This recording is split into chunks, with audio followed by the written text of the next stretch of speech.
there are a lot of stakeholders to consider when you're starting a remote care at home program. There's the clinicians, there's the patients. So since deploying, what feedback have you received from both of those stakeholders, the clinicians and the patients? We've not received anything but positive feedback.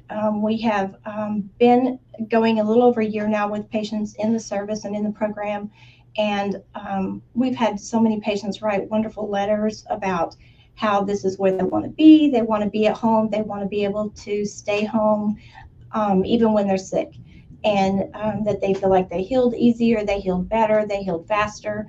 And we've had great success in preventing things like readmissions. We have been successful so far that none of our hospital at home patients have had to be readmitted within 30 days of hospitalization, which is really huge, because that's a number that's really hard to reach.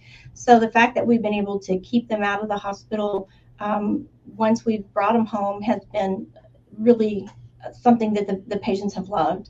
And our clinicians, at first they were really hesitant about the program because how can you watch a patient when they're at home? And once we were able to show them, look, this is what the dashboard looks like, and you can see what their heart rate is, you can see what their oxygen saturation is, you can real time what's going on with this patient.